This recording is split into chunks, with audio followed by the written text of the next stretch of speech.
No. Yes. Welcome to Sean's Oasis, the only place it's a spa online and where you might get a massage for your mind. No promises. Hey, the real massage for the mind was the friends you made around the bend. One more, she'll be coming around that mountain when she comes. The real massage for the mind is the friends you made along the way, and the real massage for the mind comes from within the mind. I am but your humble host here at Sean's Oasis, but the real truth of the matter, it's on you.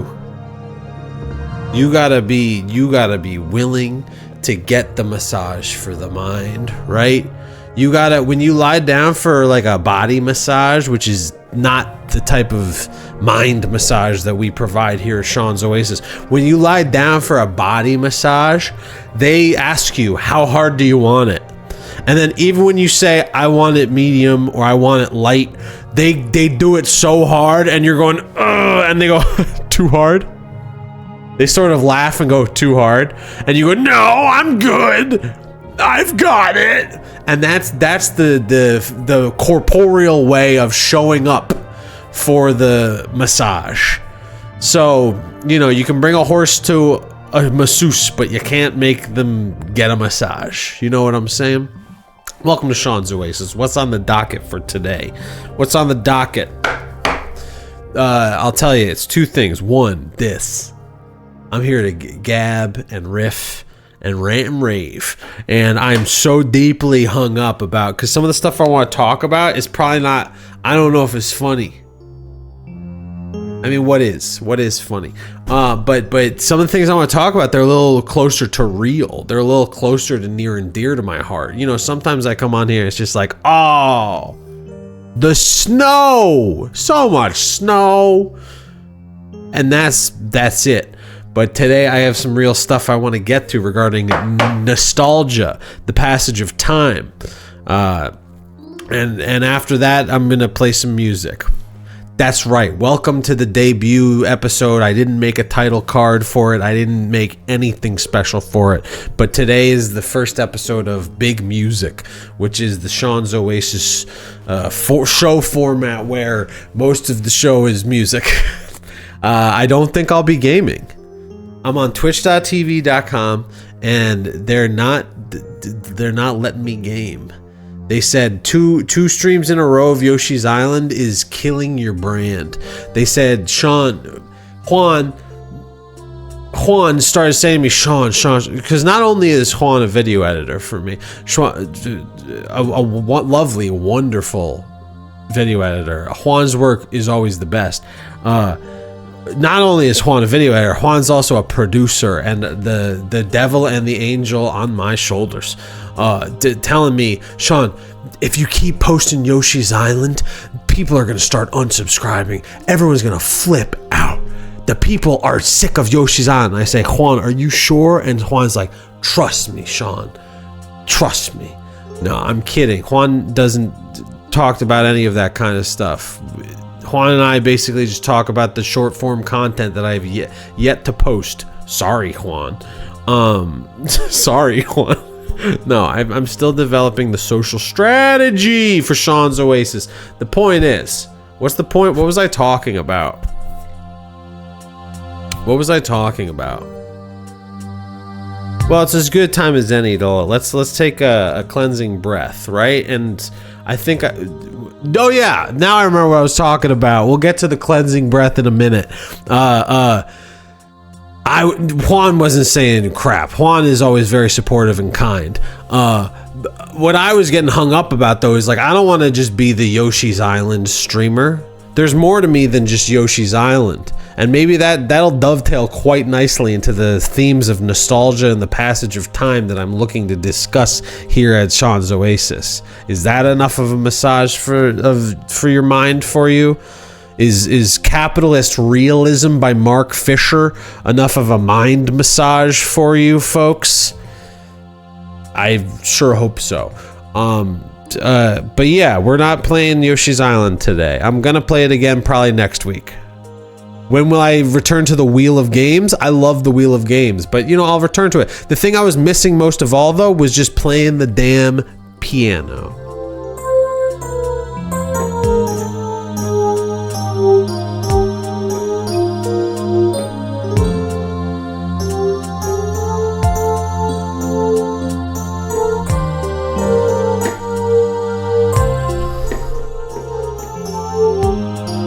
Okay, point made, right? I want to play the damn piano, and I can, and I will, and tonight's the night.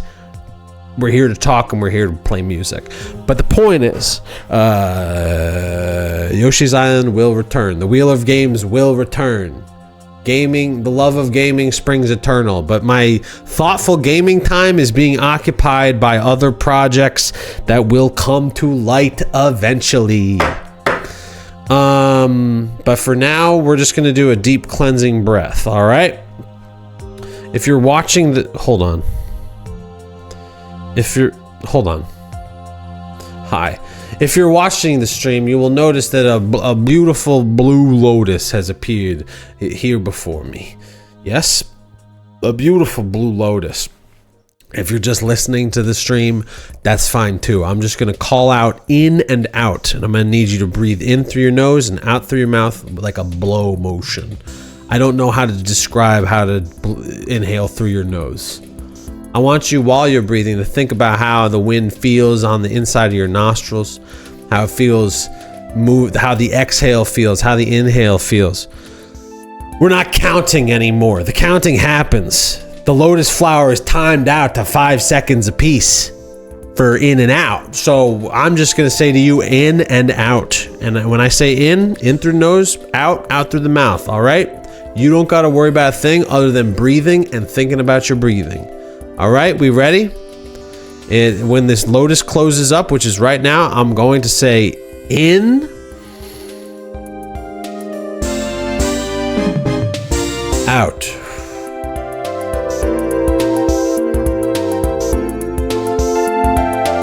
In,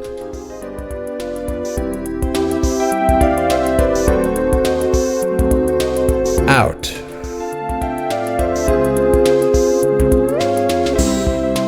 In,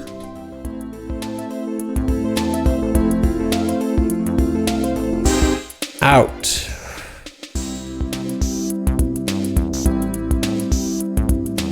In,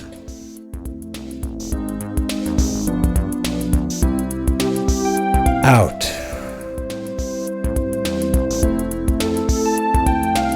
In,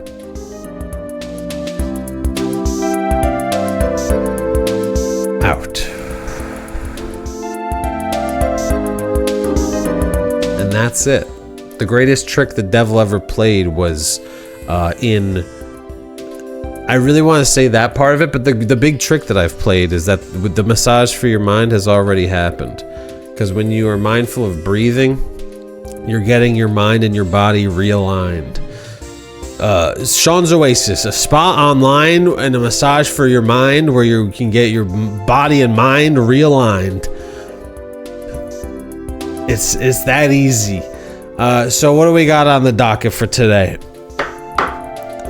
I'll tell you, it was my freaking birthday, dude. And I got balloons. I got more balloons than I know what to do with. I got this balloon. Hold on. I got this balloon. Hold on.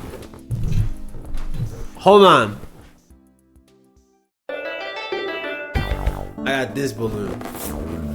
Hold on.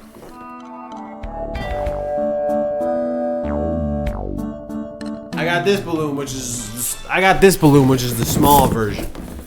It was my freaking birthday, and as part of the celebration, I purchased and inflated 20 balloons, and now I just got balloons all over my apartment. Wow! I just knocked over my burger Kirby.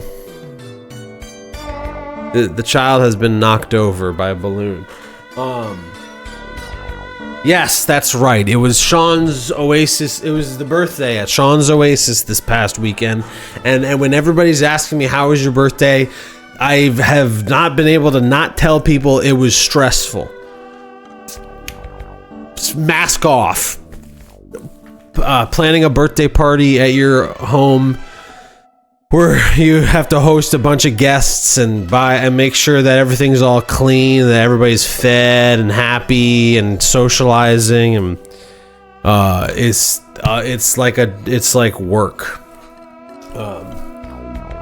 And that's okay, because that's what I wanted, and I was so happy to see all the people I love together in one place and socializing. But it was hard. I wanted to be playing ball, and it wasn't time for ball. It was time for all of my friends to be in one place together, which was truly beautiful, but it was exhausting. And this exhaustion, it extended. We're here to talk about time, right? We're here to talk about nostalgia. I'll get to the damn nostalgia. Right now we're in the present, which is a realm of balloons. In this realm of balloons, what I've come to understand is that I started thinking about my birthday party like a month ago. 3 weeks to a month ago, I started thinking, I gotta one, commit to, I want to do the birthday party. Step two, that's step one. Step two, create the evite to invite people. Who are you going to invite? What's the idea for the birthday party? It's probably going to be in my damn apartment. It's probably going to be in my home where I eat. I don't want to say the cuss words for the stuff that you do in the bathroom, but that's what I was thinking. Eat. I just mouthed it. To the audio viewer, you'd have to watch Sean's Oasis to see me say, I invite people into my home where I eat, sleep. I freaking went there, dude. No, it's an intimate space, the home, right? It's you can love these people. I got one of these balloons just up here now. You can love and respect all these people, but having them into your home is a whole other ball game. It's a whole other thing, right? You got all these other considerations to what are they gonna eat? Do they need to sleep? I had to have a whole air mattress ready to go in case somebody got real sleepy in the middle of the party. That's not true. That's a joke. I didn't actually have a emergency sleep vestibule for guests. I turned 36 years old at this birthday party, and so most of my friends are around that age, and they're not too prone to falling asleep in arbitrary places. It seems that era of life is behind us, which, hey, no judgment, we've all been there, right? You just sort of fall asleep. Many times riding the train, people are falling asleep on you. It happens. It's only natural. It's only human. I probably need to get my water cup. I need to get speaking of biological needs that fall out of the air, like the Amiga ball we see before me. And that's what this ball is, to be clear. This is the Amiga ball. Amiga, heard of it? Speaking of biological needs that fall out of your ears, fall out of thin air like the Amiga ball before me, I need water right now. I'll be right back. Hold on. I just need to get water. I'll be right back. I promise. I promise.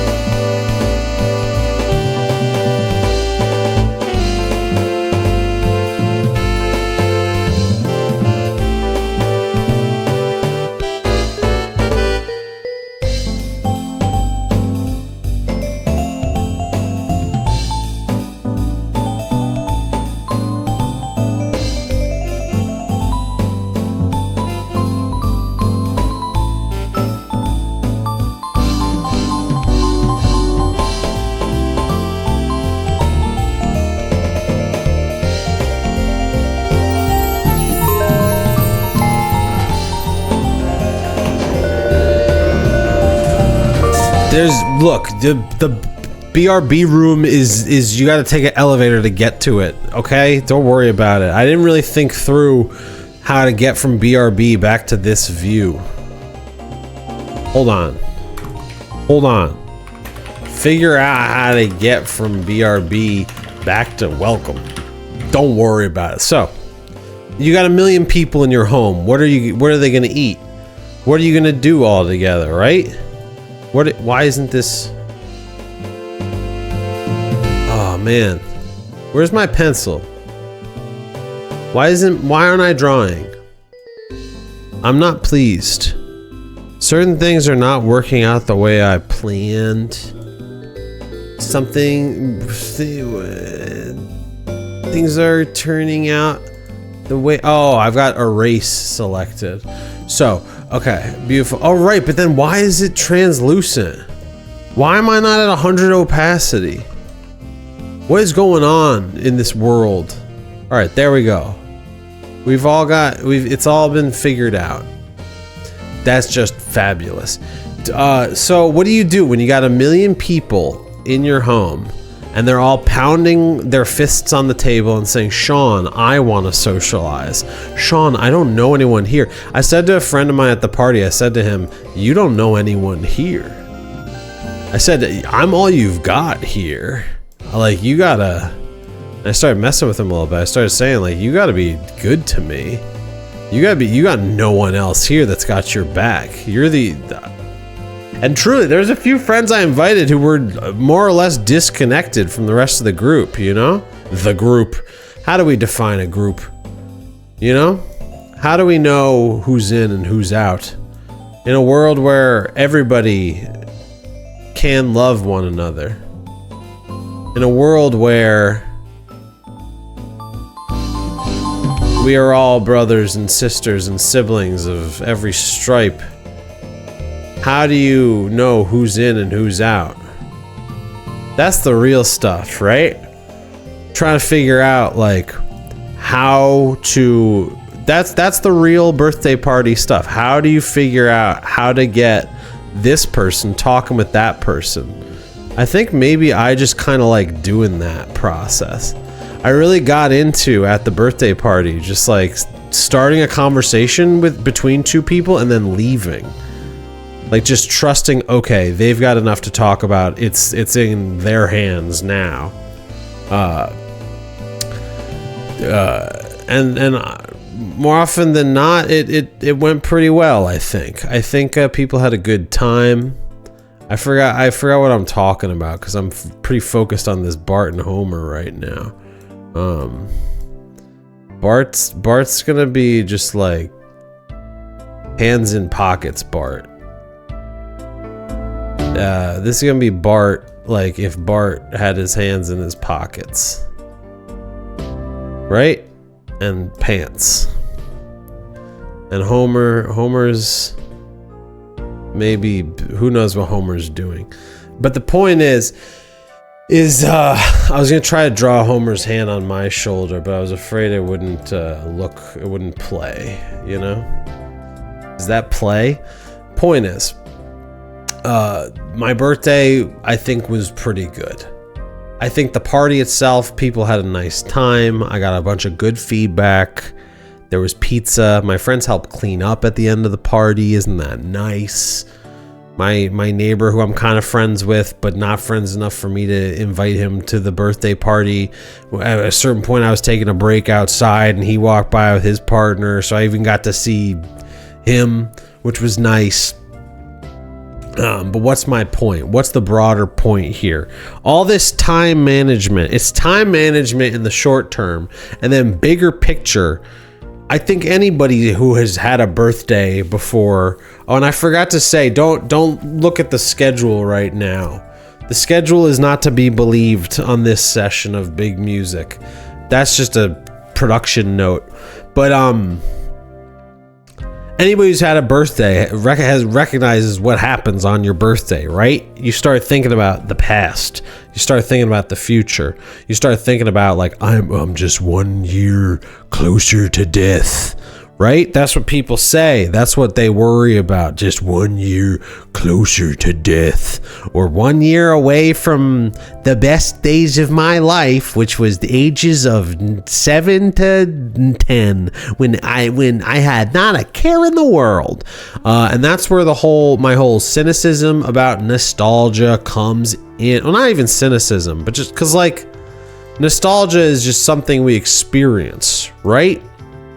But when do we experience it, and why, and how, and what triggers it, and what do we fill that void with, right? It's a void. It's a void. Say hello to the Amiga Ball Cup. Hey, everybody, say Cup's here. Everybody say hi to Cup. Yes.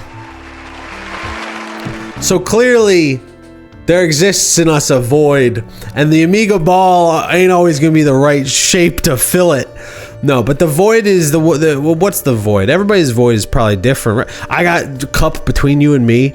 I'm so worried about the subject matter that I'm talking about on this stream, because it's mostly just me hashing out how I feel about nostalgia, and especially like a culture obsessed with like nostalgia for media. It's not even nostalgia for like, man, I miss walking home from the bus and I would walk on the creek and crush ice. It's the culture that's gone absolutely haywire with last night I was with my partner. Cup was literally just having this convo with themselves on the way to the mall. Let's freaking hear it for synchronicity between two like-minded people who have been friends for God knows how long. That's pretty exclusionary, though. It doesn't matter that Cup's my friend. The point is that my partner last night was on TikTok, and there was like a kid at a wedding dancing to a Turnstile song, and I know that Turnstile is a modern band, I know, but like all of a sudden it hit me like a ton of bricks, like the idea of like the child of some people that were into hardcore music, like the parents of that child celebrating that their kid likes the same kind of music as they did. And of course there's some purity to that. Like seeing a kid get all excited listening to music, you can't get too upset about that. But it was the context of like kid at wedding dancing to Turnstile. Like there was something about it that just made me like so uncomfortable so fast. And I'd already been dwelling on some of these thoughts because I was listening to a podcast.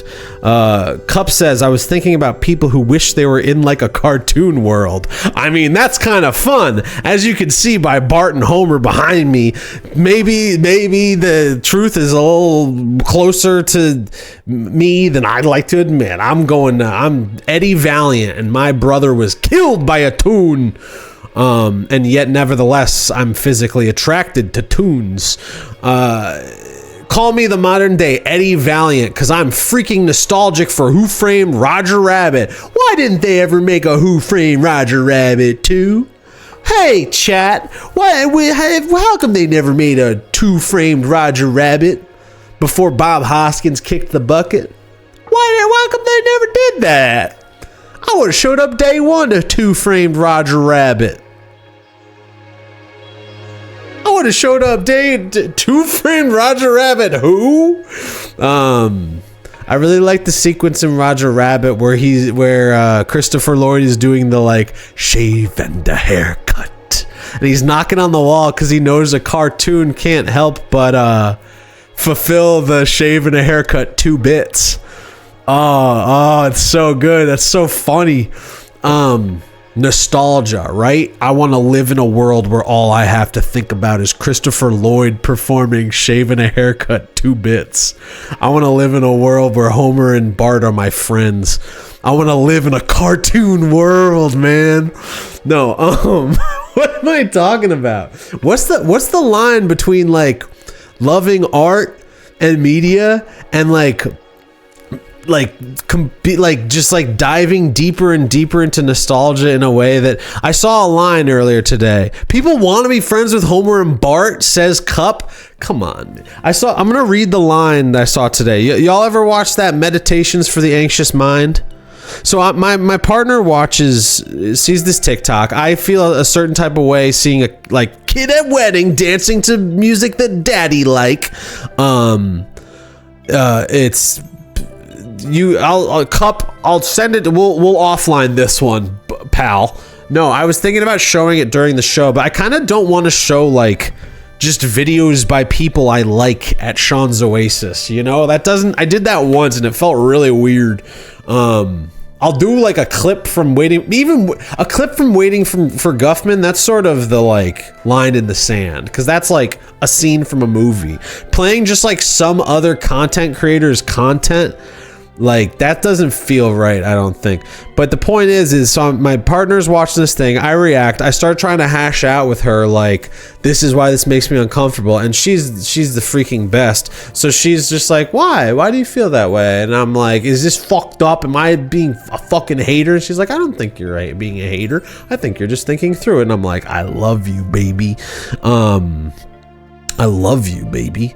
She ain't watching the stream right now, though. She doesn't know that I'm saying I love her out loud on stream.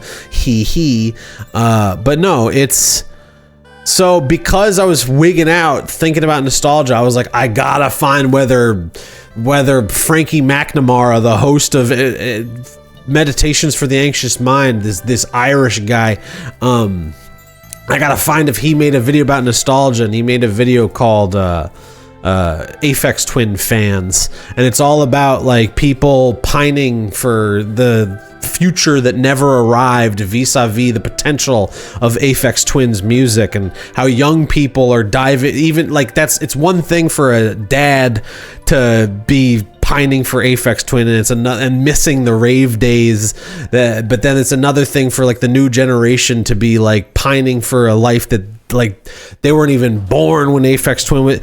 Point is, how about I just link it in the chat? How about we don't watch it, but I just link it in the chat, right? Because like I'm not gonna be able to recount Frankie's video better than he is, than he do it. He made the video. What the hell is that? You can't go on YouTube. You can't go on YouTube in the middle of Aphex the Apex, says Dharma Dom. Aphex, welcome Dharma Dom to Sean's Oasis. We've all been waiting for you. Aphex is the apex, I would say, of IDM. Would it be so bold? Would it be so bold for me to say Aphex Twin is the apex of IDM? Would it be so bold? I want to live in a world where it's just Roger Rabbit and Aphex Twin 24 hours a 7 on Fahrenheit 451 style walls. All the walls are screens. Autechre, I mean, Dharma Dom seems like they actually want to get into it. Autechre, yo, you want to talk about Autechre being long-winded? I went to Autechre's show that everyone was talking about, where they make you, they turn out all the lights and they say, don't move after we turn out the lights. And then they just play improvised electronic music for 2 hours straight in the pitch black. So Dharma Dom in the chat says that Autechre's a bit long-winded for them, and like, point is, welcome to Shaw's Oasis, Dharma Dom. I'm trying to pull this, it's all modular. Oh, people are in the chat. Cup, I'll read your message in a second. It got cut off on screen. I gotta find this video first, though. I'm sure what Cup is saying is useful and sick, because Cup is a very thoughtful person. Dharma Dom, say hello to Cup. I'm sure the two of you could be fast friends if you're both at Sean's Oasis, because anything could freaking happen here at Sean's Oasis. No, let me find it. Aphex Twin, a case study in nostalgia. This was the name of the video. So the whole reason I'm going on and on about this, yeah, I mean, you move some of those banana cables around and everything will get messed up on a modular setup, right? You don't want, but no, okay. We'll talk about Autechre in a second. Just give me a second here. So I'm freaking out watching my partner watch a TikTok with a kid at a wedding that's definitely attended by a bunch of people that liked hardcore music 20 years ago, and they're so proud of their child for dancing to punk music, and all the people in the comments are like, the next generation, dude, and etc., etc. And I'm trying to work through why this makes me feel weird. So I get in the shower and I watch this video by Frankie, aka Meditations for the Anxious Mind, and there was a quote in his video. And here's the quote that really hit me like a ton of bricks. And then, Cup, I'm gonna read your comment out loud. This was the quote that hit me like a ton of bricks. Okay. And the first part, whatever, I'm just gonna read it. The present has no real culture to belong to. We're condemned to a life of hunting the archives. Sure. We don't relive the past. We are relieved of the present. And that sort of was the nail in the coffin for me. That, like, when I see people engaging with, maybe it's hardcore music, maybe it's Pokemon, maybe it's a deep and abiding love for Who Framed Roger Rabbit. It's the thing that makes me uncomfortable, and that I've indulged in myself, is the fleeing. You're not. Even the attempt to relive the past is one thing. Sorry, Dharma, let me catch up with you. Strange to revive the aesthetic, not the attitude, lol. We're just post-monoculture, right? I don't mind that.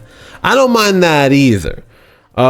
Speak on that, though. When you say we're post-monoculture, like, how does that, what's the connection between that and, like, nostalgia? Like, are people nostalgic for a time of monoculturality? Are they nostalgic for a time where they felt like they belonged? Are they seeking belonging? Speak on that while I read Cup's message. Yeah, this is what I was thinking about. People who have, like, Tamagotchis and cheapo 1 megapixel digital cameras because they feel comforted by the use of the thing, that in a way that makes them feel better than thing. 2026. My brain is getting freaking filled up. I thought I had everything figured out, but now I'm thinking about other things. We got Sean's Oasis. We promised a few things. We promised that it's a spa online, and we promised a massage for your mind. But now I'm thinking. But truly, to go back to the Frankie, it's the idea. I think the thing that makes me uncomfortable is when the attempt, like, I don't think it's the desire to relieve oneself of the present. It's the, like, what are you trying to shove in to relieve yourself of the present? Dharma Dom says, musically, like, I see us as being post-genre, where all genres have kind of all blended, so we get less of that unified stuff of the past. I believe that, and maybe there's also, like, more. I was reading some of the Mark Fisher, the aforementioned Mark Fisher. I was reading some of that today, and he was going on and on about how, like, you could play you could play Adele for somebody from the 60s and they wouldn't think it's that weird, but music from 1989 to 1993 is so different and everything's become homogenized and da. I don't know, because I think about that in terms of my own media consumption habits, and between you and me, dear readers, dear listeners, the music I consume most of all is probably like what we're listening to right now, which is not being displayed up here for some reason. I don't know why it's not being displayed, but this is all music from the Sega Saturn. Now, is that nostalgic, or is it me approaching an aesthetic I enjoy a lot? Who's to say? Who's to say? I dive into a lot of contemporary video game soundtracks as well. I try to dive into as much contemporary electronic music as I can. I don't listen to much rock music. I gotta catch up. There's a culture now, but it's a stagnant culture, IMO. Like, nobody is able to envision the future, so there's nothing to, like, aspire to, I guess. Yes, that idea resonates deeply with the work of one Mark Fisher. The idea that we used to have a future we were heading towards, but now the notion of, and Mark talks about this, Mark talks about how futuristic music is a genre codified onto itself, and that when you think of futuristic music, you think of people could think of Kraftwerk, which is music from 60 years ago. Let me keep reading. Cup says, once there's like some kind of sea change, I think there will be more culture, the way there was culture in the 90s, 80s, etc. You could play Amy Winehouse for someone in the 60s and they would not think it was weird. Yeah, we're all, Dharma Don says, I imagine AI will fuck up music and then the system breaks down and something new comes up. Now we're freaking cooking, dude. Suno is the best thing. Suno is like the Who Framed Roger Rabbit. No, I don't think Dharma Dom is saying that AI is a good thing, but I do get a sense that like for normies, AI is already like fucking up perceptions of music. Like I've seen like a lot of music minded people just like sort of shake their hands at Suno and like poke at it and things like this. But when I see like normal people in their like Slack channels, my friend sent me all this stuff that like the CEO of his company sent about like the album he made with his child, and it was all this stuff of like, if you're not ready for it, that's kind of the point. And they made AI music and put the AI music on Spotify, and I was sitting around a campfire at a family funeral, and my cousin's husband was talking about making AI music, and he was a musician himself. He was a guitarist, so he was coming at it like, it's kind of weird, man. But it like really spits something out, and it was like, and I love that guy. That guy's a freaking sweetheart. So I'll hear him out every day, all day. But what's my point? What's our point? Is AI going to change music? Is TikTok? I always see that people think that like TikTok has completely changed music, right? That like everything is like, it's all just digestible 10 seconds. And like I was at a concert of contemporary music pretty recently, and like nobody was paying attention.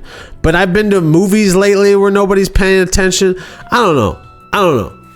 We're getting way, hey. Who framed Roger Rabbit? Who framed Roger Rabbit? Give me a second here. I need to get real. Cup is saying things though, and I can't help but want to read it. Here's what Cup says. I've legit heard next to nothing about AI music, TBH. Depressing to hear that you're being confronted by that IRL.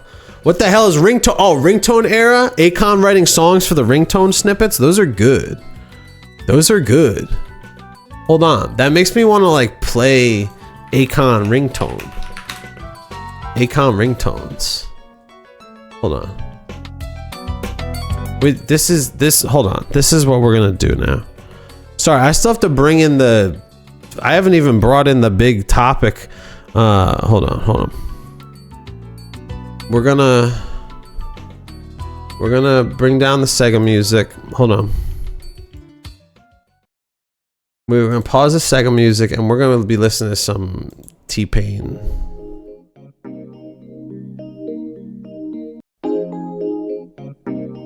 That's pretty nice. This is pretty nice. Somebody should remix this. Somebody's definitely had to remix this, right? Bartender. Oh, this is a real song? I'm gonna get freaking DMCA'd. T-Pain's gonna kill me. What about this? Wait, this isn't it. Is this it? Is this the future of music? Is this the future of music? Hold on. Is this the future of music? Hold on. Is this the future of music? Hold on.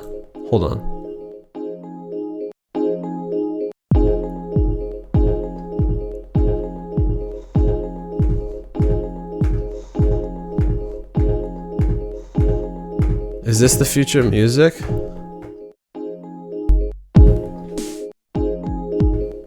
I'm gonna play over here.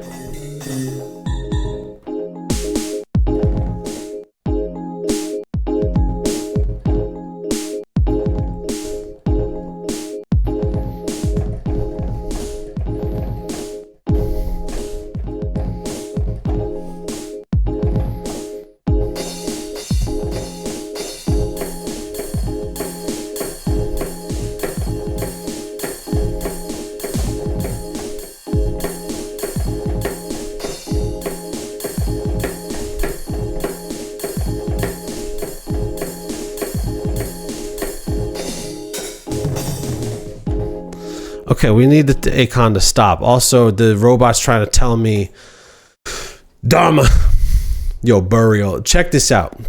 Darmadon shares in the chat. Check this out. Recent reports indicate that fully AI generated music accounts for approximately 28% to 35% of all daily music uploads on Deezer. Deezer. I always thought Deezer was fake though, you know?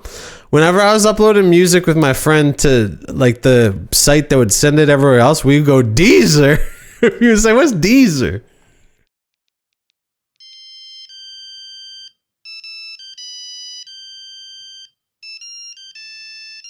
This is nice. Lonely. I'm so lonely. This is good. I like this. How do I let's just let him talk. I was in the Guinness Book of World Records for the most ringtones sold ever. I mean, above Elvis Presley, Michael Jackson, any catalog, Beatles, it didn't matter. We trumped everybody. I started making music specifically for the phone. Because it's $4.99 for a few seconds. Right. Any basic businessman will tell you that's where the money is. So every song that we was releasing was very ringtone friendly, especially Mr. Lonely. The original TikTok. But we would always make ringtone versions, chop them up, and before the original TikTok. The original TikTok. You know what, bro? We was making so much on ringtones, but it was money sitting in the pipeline. You had to go claim it. Yes. They think I knew. Yes. They didn't know that I knew. Renegotiated. Akon seems cool. Nigga. Oh, I can't be having that. I can't be having that type of language on my stream though. I gotta figure that out. It's Akon. We need more. We need. How about this? Get the hottest Akon ringtones on your phone now. Grab your cell phone, text the code of the song to number 4. Darmadam, I'm so glad you asked because that's the big thing for tonight's stream. Once we hit like 9:30, I'm just gonna be making music. You'll find out what kind of music I make. The music I make, sometimes it's just like,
This is we're not there yet. We're not there yet. K25 for I Wanna Love You. Text AC25 for Smack That. Send it to number 40100. Akon ringtones on your phone now. Text AK25 for I Wanna Love You. Text AC25 for Smack That. Yo, thank you both to the compliments. Thank you both for all the compliments. I don't know why all your usernames are all green. I don't know why everybody's green. Well, who is that? Purple wallpaper. Okay. That's chill. That's pretty chill. Subscribe, it's free. Trying to hit 5,000 subs. Yo, chat. Let's all subscribe to Bloots. Let's give Bloots the it's not easy being green. It's not easy being green. I like what is it? Am I gonna get DMCA'd for doing the intro? Muppets movie intro where it starts in the sky and then goes down to the swamp. Am I gonna get DMCA'd for doing this? I don't even know which movie it's from. It's not easy being green. It's not easy being green. Rainbow Connection. It's not being green is what YouTube just gave me. It's not easy being green. I'm gonna get DMCA'd. I'm gonna get freaking DMCA'd to oblivion, dude. I'm gonna get. But it's like the whole. It starts with like a panoramic shot. It's like The Hills Are Alive, you know? Am I gonna get DMCA'd for showing The Hills Are Alive? Would you get DMCA'd for this? I'm gonna get freaking DMCA'd. I'm just gonna put other music. Hold on. They can't DMCA video. That's what they don't freaking tell you. These robots can't scan for video content yet.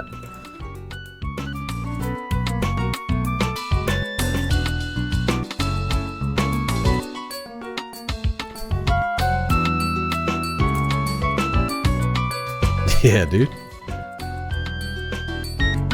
But we saw that. As beautiful as a shot as that is, with the power of AI, we could totally smooth over that cut, you know?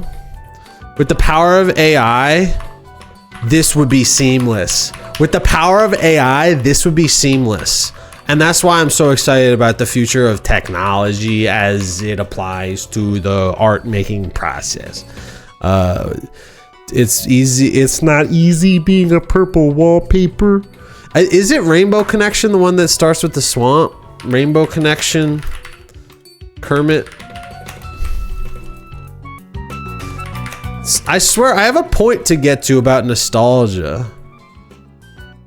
It's like it starts, it's like that. It's like The Sound of Music. Like it starts with an aerial view of the swamp.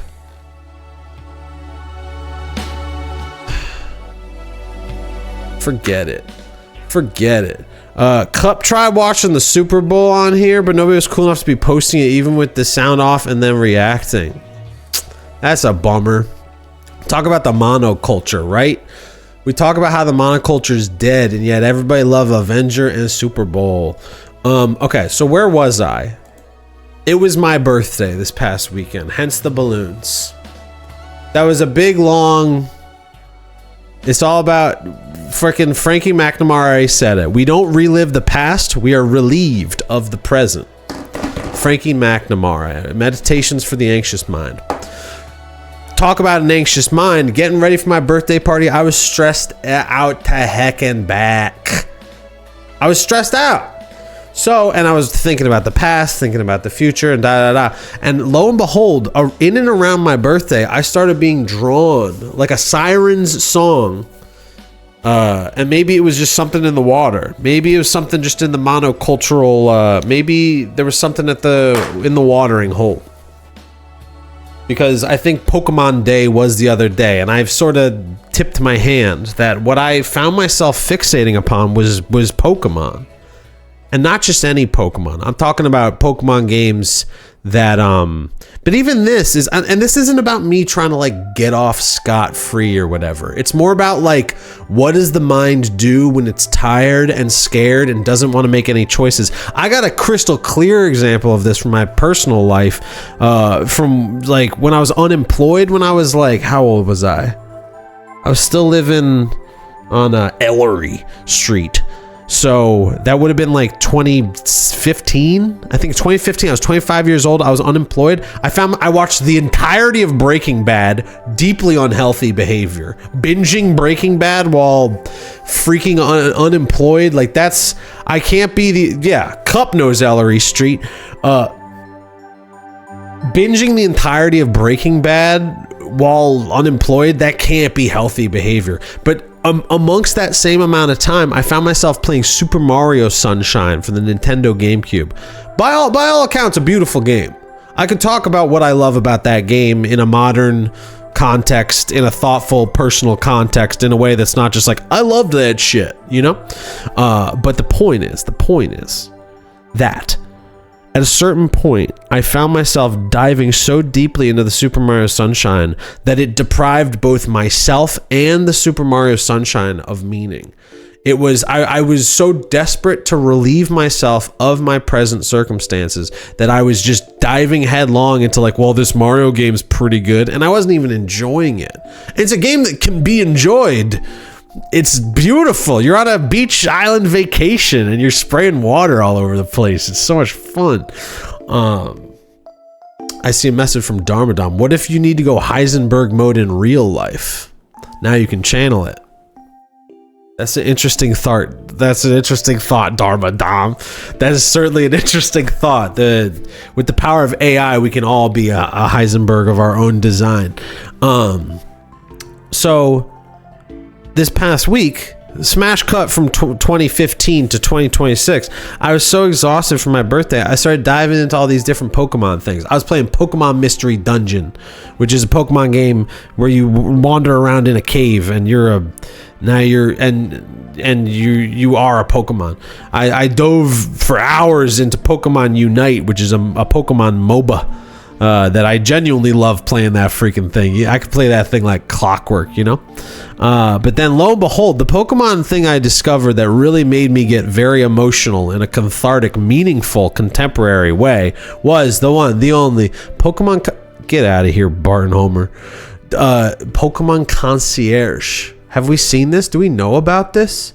It's from like 2023. It's a stop motion Pokemon show where somebody who leaves the hustle and bustle of their adult life to go work at a hotel for Pokemon on a beautiful island.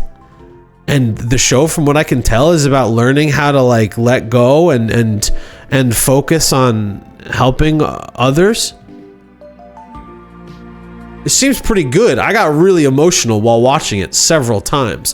What's my point? I don't know exactly. Just that I clocked Darmadam. I'll tell you right now, I have not played Pokémon. The goal of the show is to surrender yourself to Pokemon. Indeed. Surrender to nostalgia. Keep feeding the beast. No, I think there's something... There's a cynical perspective that one could take to any sort of Pokemon property, right? Any sort of Pokemon project. You go on any speedrunner's stream and they'll be talking about how the performance of Pokemon Scarlet and Violet reveals the Pokemon company to be the money grubbers they surely are. But I don't know if it's... I'm not trying to get into where mass media hits commerce and da. I'm more thinking about how like the media hits the people, right? And what place does media hold in our lives? Plenty of people cry. Cup, I'll tell you right now, when Rhea Perlman freaking showed up, when Rhea Perlman, right? It's Rhea Perlman, right? Yeah, Rhea Perlman made me cry. In the Barbie movie, you either tame the Barbie or you live long enough. You either tame the Pokemon or they tame you. You either tame the Barbie or live long enough to see yourself become the Barbie. I cried during the Barbie movie, but I cry at most things, honestly. I'm at a point in my life where I cry at almost anything. But Rhea Perlman, dude, are we here to litigate the Barbie movie? I don't think I cried during Oppenheimer. I'm trying to think. I think I cried during Oppenheimer.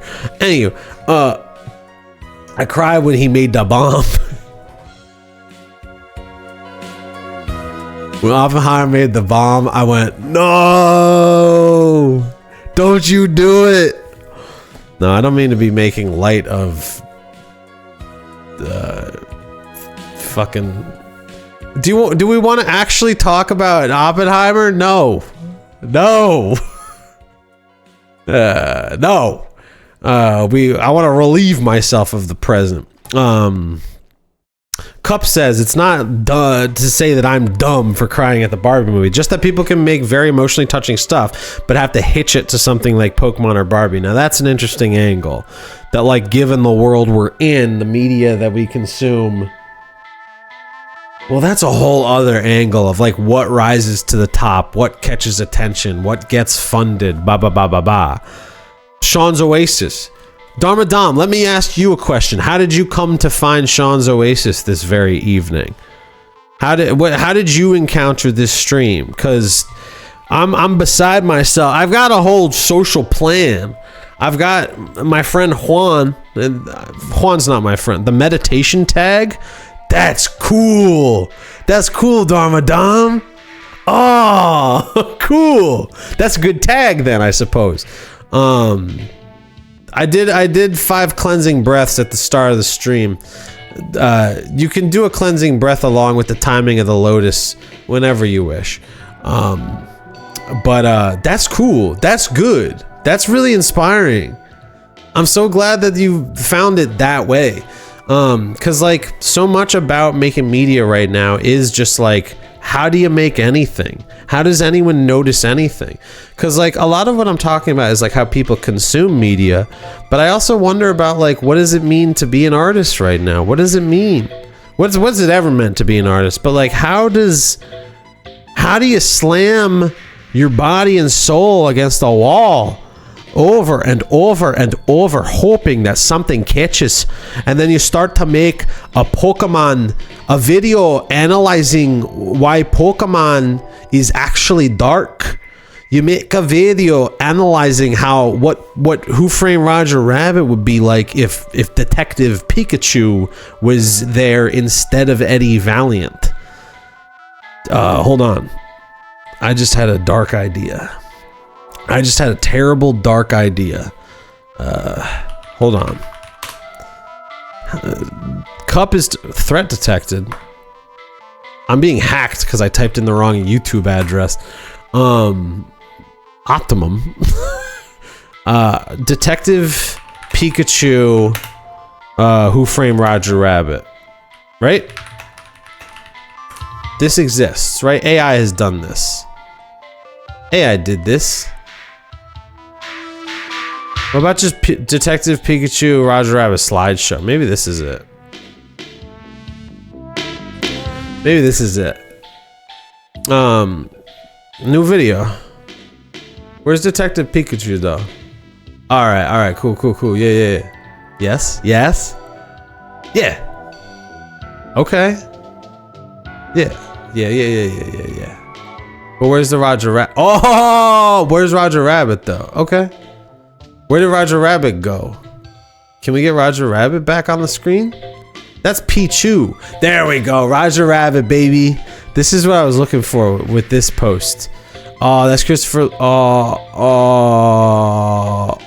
Now where's Detective Pikachu though? I want them to be like intermished. Yeah, the Dharmic wheel, Dharma Dom. Hell yeah, dude. Is it the Dharmic wheel? I don't know. I've only been practicing. Half of the time I meditate, I think to myself, what am I gonna tell people? Like, which school does Thich Nhat Hanh? I think it's Mahayana. It's not Mahayana. It's Vietnamese. Sorry, let me read your message. Dharma Chakra. I don't have like the core understanding, you know? I've done a lot of practice, but I need to do more like reading. I've done a lot of reading too, but I don't have a Sangha. Do you have a Sangha, Dharma Dom? Could Sean's Oasis be our Sangha? Does that count? Would Ty approve of Sean's Oasis? Plum Village. Yeah. It's Plum Village is the lineage. Oh wait, so sorry, I didn't read your actual message. You practiced mostly stuff from Burma and Tibet. You wrote a meditation book last year? Got some digital art about meditation? Yo, link your book. Link your book, Dharma Dom. You're out there doing the work. Using did you use the power of AI? Did you use the power of AI? Dharma Dom, do you want to start a Sangha together here at Sean's Oasis? Cup, you can join our Sangha too if you wish. You can, Dharma Dom, let's rock. Wait, you can show it. It deleted your message. Sorry, I set this up. There's a Dom's book. I set up a Nightbot that deletes people, and because you're new to the stream, it deletes any URL that's not from somebody that's on the safe list. But I'm gonna put you on the safe list, okay? Don't make me regret this. Dharma Dom, don't make me regret this. Don't make me regret this, Dharma Dom. Let me see. Regulars. New regular. Dharma Dom. User not found. Dharma Dom, are you who? Oh no, sorry, I forgot to put a. There we go. Now you can send links. But yeah, no. What's his? It's Zen Buddhism, Plum Village, Tien Buddhism. It's Tien Buddhism. It's the Vietnamese school of Zen Buddhism. But really, it's just I just practice. It's all derivative of Ty's teachings. So wait, what did he say? If you're afraid, when you're afraid, what did he say? What did he say? Are you afraid to ask? Are you afraid to ask a detective question you when you get wrong the answer is? Are you afraid to ask a detective question you when you get wrong the answer is? Yeah, I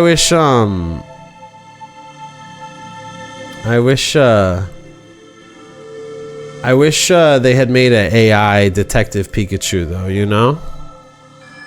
I wish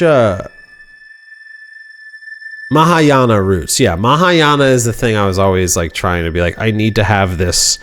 Because you're the first person I've ever spoken to that's like also a practitioner of Buddhism. Usually I don't even tell my friends. Usually I just say like, oh, it's spiritual practice, blah, blah, blah, blah, blah. Hell yeah, cup reading Dom's book? That's Sean's Oasis, baby. That's good. Sorry, I'm on my YouTube homepage right now. What was I looking for? I'm looking for Detective Pikachu, Who Framed Roger Rabbit. I want to see AI. If your weekend plans include a trip. Hold on. I need to mix this. The best day of the week is finally here, and if your weekend plans include a trip to the movie theater, we'll have your box office options. No doubt, The Hustle and Detective Pikachu will try to knock the Avengers from their top spot. Will either of them succeed? Our film critic is here with a take on all of it. Welcome, Rad. Hey, what up, Brad? It's Brad. No, I didn't. I failed. Hashtag fail. Wait, hold on. Hold on. It's Brad. Hashtag fail. Talk about hashtag fail. I didn't have my... Rad, I hear you only got to see one of these two movies. The big question? Which one? Well, yeah, okay. So I had the choice to make that most audiences had to make because the screenings for press... Oh, it's Rad. ...and Detective Pikachu were at the same time. I wasn't being lazy. And you They chose? forced me to choose one, and my kids would have cut me if I did not choose Detective Pikachu. Whoa, Yeah, I really? mean, otherwise, Did he say my kids would have cut me? and my kids would have cut me if I did not My kids would have cut me? choose Detective being lazy. And you They chose? forced me to choose one, and my kids would have cut me if I did not choose Detective Pikachu. Whoa. My kids would have cut me? And my kids would have cut me if I did not choose Detective Pikachu. Whoa. His kids would have cut him if he didn't choose Detective Pikachu? That doesn't seem good. Yeah, I mean, otherwise, Anne Hathaway, I stand Anne Hathaway. I would have gone to the Hustle, but the kids. I stand Anne Hathaway? Otherwise, Anne Hathaway, I stand Anne Hathaway. I would have gone to the Hustle, but the kids. I stand Anne Hathaway? My kids would have cut me? The kids, they rule the house. We gotta do Pikachu. Yeah, Exactly. there you go. Yeah. So, and look. Pikachu. I'm one of those parents who like what we're gonna scrap the Hustle now and talk about Detective Pikachu. But yeah, I'm one of those parents who. You get the Hustle off screen right now. That's what Rad's saying. Listen, let's listen a little closer to what Rad just said. Rad said, scrap the Hustle. We're not talking about it. We're gonna scrap the Hustle now and talk about Detective Pikachu. We're going to scrap the Hustle now. Yeah, I'm one of those parents who lives outside of the world of Pikachu and Pokemon. I think you are too. Yeah, I'm not into the What? sense that it's like, what did you say? It was Yeah, it's like cockfighting, right? The whole cockfighting, premise yeah. of Pokemon. Why are they saying that Pokemon's cockfighting? Why did he say his kids are going to cut him and that Pokemon is cockfighting? If you watch this, it's kids trapping little creatures and making them battle each other, and it's always been off-putting. Is kids just trapping little creatures by making them battle each other? If you watch this, it's kids trapping little. If you've watched this, it's kids trapping little creatures and by making them battle each other. Cockfighting, right? The whole premise of Pokemon, if you watch this, it's kids trapping little creatures and making them battle each other. And Yes. it's always been off-putting, yeah. You trap them again? Exactly, yeah. Not so nice. Definitely not for me. Thankfully, Detective Pikachu totally it abandons that entire formula. Oh, Rad. Like a detective. Am I bullying Rad? Rad's a dad. You can't bully a dad, right? Right? It abandons that entire. Definitely not for me. Thankfully, Detective Pikachu totally it abandons that entire formula. Thankfully, Detective Pikachu, it ain't about the cockfighting. My kids did not cut me. What you have instead is a detective story, a noir detective story where Pikachu is teaming up with a human to solve a What about Roger Rabbit? borrowing a little bit from the template of Who Framed Roger Rabbit. Cool. Remember, yeah? Yeah. So, I mean, not quite as great as a Roger Rabbit, but still, it's a great inspiration to follow from. Also inspired by, the look of this movie is inspired by movies like Blade Runner and maybe even a little Tim of Batman. Yeah. And of course, you got... I'm getting major Blade Runner, Who Framed Roger Rabbit vibes from Detective Pikachu. Pikachu, little adorable, furry... I was supposed to be talking about nostalgia.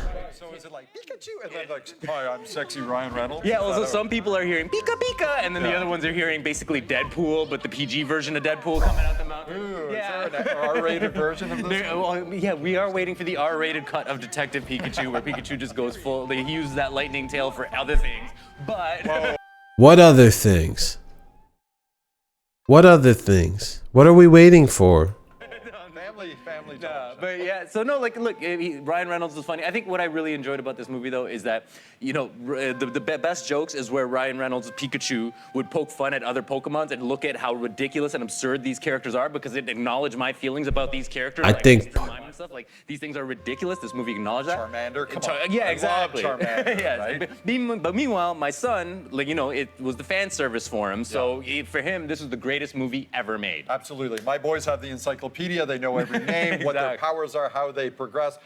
Who should see this? My boys have the encyclopedia. All right, so aside from everyone who has to orbit the Pokemon universe, well, think of this movie like as Bumblebee, which is, you know, it's a movie that got the formula right, even if you're someone who's sick and tired of the franchise, like the Transformers franchise. Never. Yeah, like Never. exactly. Oh, Love never. Well, you know, our kids will argue that their Pokemon is you know, our Transformers. Yeah. But honestly, another movie. So true. Something like Guardians of the Galaxy Volume 2, because again, not a great movie, but kind of fun. And what it does is it just plays up the weirdness and. Wait, so what's he saying? He's saying that the Pokemon Detective Pikachu is like Bumblebee plus Guardians of the Galaxy Volume 2? These characters, and that's what Detective Pikachu gets right. Okay, we've been talking Tolkien, and we know how to say it now because Kelsey went to London and she did the junket. She came back. She did her full report. Yeah. Wait, why is it Tolkien now?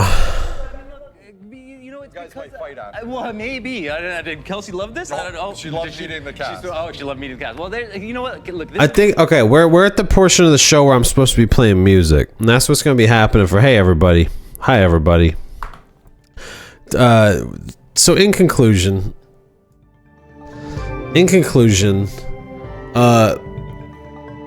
I think what happens with nostalgia is you get to a point in your life where you're going through some hard times and you dive deep, and it's not necessarily introspective. I think there's probably healthy ways to just revisit the past, right?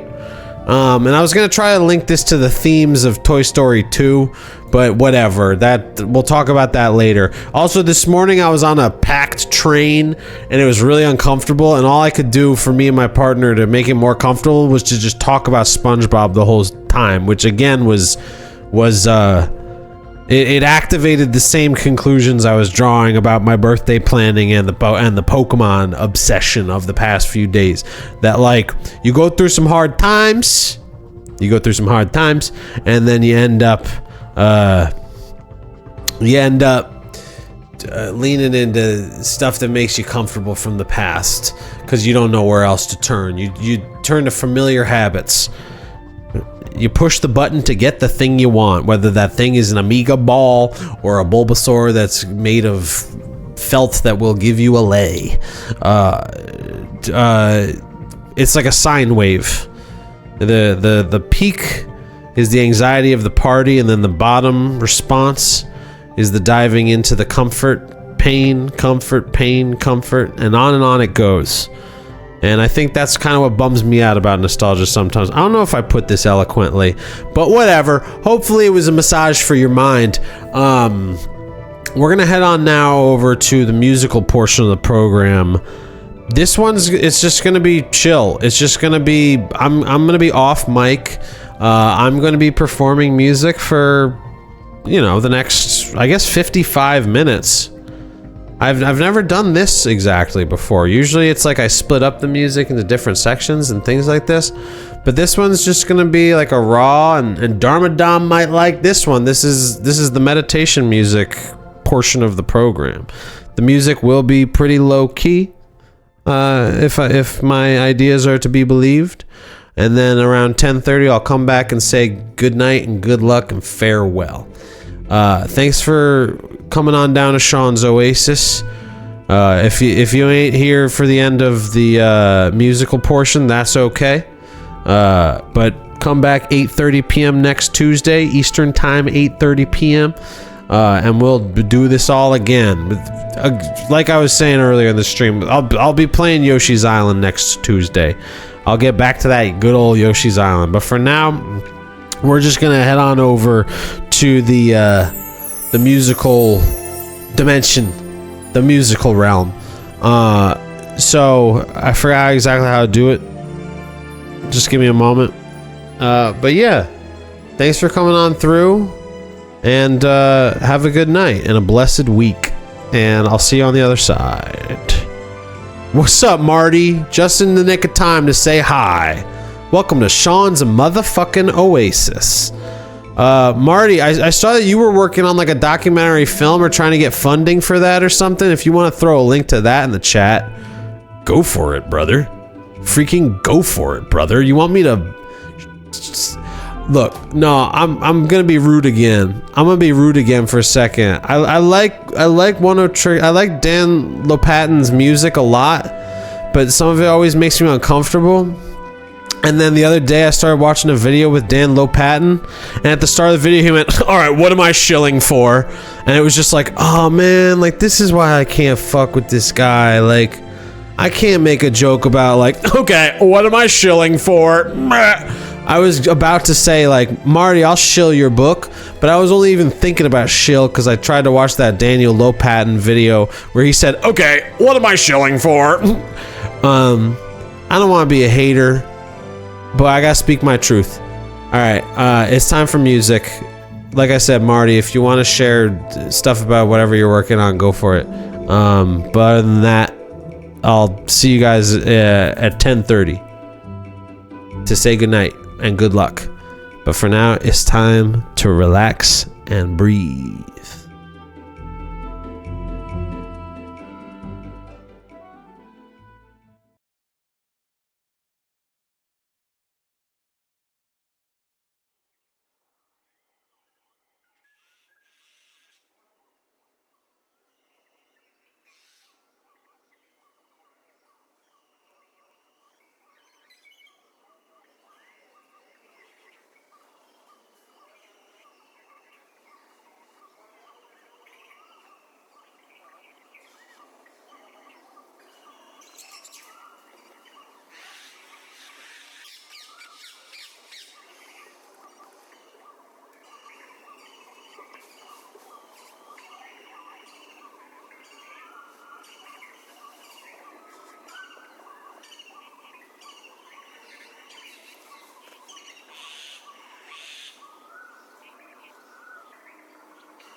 Cup has been training under Tubster for years and has yet to achieve the title of Dunker. I'm gonna have to take that one on faith. I'm gonna have to leave that one with y'all. I'm gonna have to take that one on faith and leave that one with y'all. Well, that was Sean's Oasis for you. The Sean came, Shaw saw, Sean conquered, right? Now what we all learn here today? What did we all freaking learn here? We got the symptoms. Lisa Symptom, not president. Should I draw Lisa and Marge? Well, another day at Sean's Oasis is a good day in my book, because I'm Sean, and I love it. Maggie is just Lisa again. They should have made a Maggie that was different from Lisa, you know? We might all be freaking nostalgia obsessed, but the thing we're never gonna be okay with admitting is that they never should have made another Lisa. They should have made like a whole new creature, different from Lisa, in a new way, like Mo. You know how different Mo is from the rest of the Simpsons? That's what they should have done with Maggie. You know how Carl and Lenny are characters? What if Maggie was a character as different from Lisa as Carl and Lenny are from Lisa? Wouldn't that change everything? Wouldn't that give all these notions of nostalgia a whole new angle? Mo should have been the baby, like Stewie, says Cup 1995 user in the chat. Well, tonight's not the night where I'm gonna undo the damage done by Matt Groening. I'm just gonna do regular style Maggie, because that's what we all know and love. As much as we fear nostalgia, we must also learn to embrace it. Because to create, the only thing more frightening than nostalgia is creating a whole new type of character named Margie. Is Maggie short for Marge? And then how does Santa's little helper look? They're like this. They have like a little pointy nose. The only thing more scary than... And Santa's little helper's got those little feet.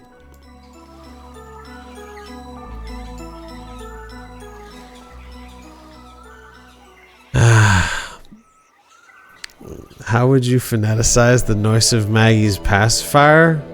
That's like soka soka, soka soka, soka soka, squee pop.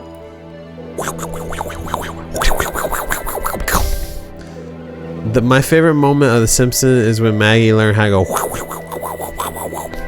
Remember the episode of The Simpsons where Maggie learns how to talk? And she's more violent than Bart and more woke than Lisa. And it's like, oh my god, we could have been doing Maggie this whole time.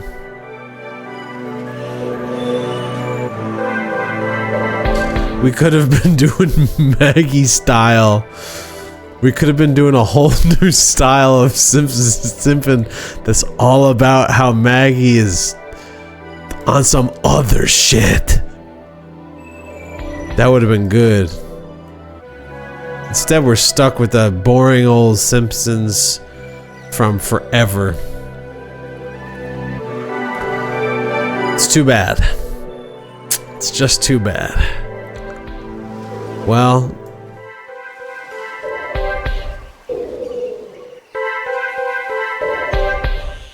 that's gonna do it for me here at Sean's Oasis. I'm Sean. I was all too happy to supply some meditation music, but now I really gotta go do the damn thing. Thank you, Dom. Dom, thanks for coming on down. I mean, thank you to Marty. Thank you to Cup. Thank you to Dom. Come on back to Sean's Oasis next Tuesday at 8:30 p.m. Eastern Time, and it'll be a little more diverse. It'll be me talking, me playing a game, and me playing some music. Classic variety show style. We're not going to have the Wheel of Games. If anybody asks you about whether we're going to have the Wheel of Games next week at Sean's Oasis, we're not having it, okay? I feel naked without these sunglasses on now. I stream for so long with these sunglasses on that I feel like when I take them off, I look naked. You ever befriend somebody in sunglasses? And then when they take them off, it's like, what? This is you? That happened to me once at camp. I still liked the guy, but it was not what I expected, energy-wise. Spread the good word, Marty. Dom, spread the good word. Everybody buy Dom's book. Everybody donate money to Marty's documentary film. And as for Leon, I'm all too happy to hear that I'm the only one that holds your attention. What are other streamers like? Germa is just like chill. Germa is just like kind of just like normal.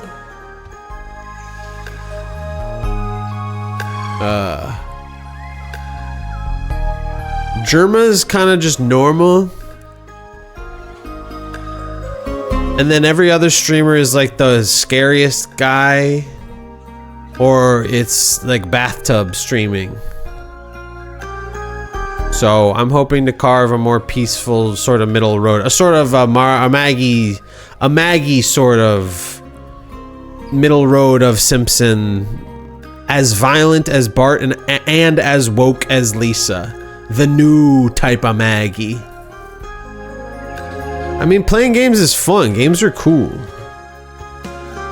But I wanted to push myself to not play, because I played Yoshi's Island. Hey, come on down to youtube.com/Sean'sOasis_VODs if you want to watch me play Yoshi's Island. Also, come back here next weekend. How to Feed an Artist. At howtofeedanartist.org. Everybody click that. Everybody freaking click that.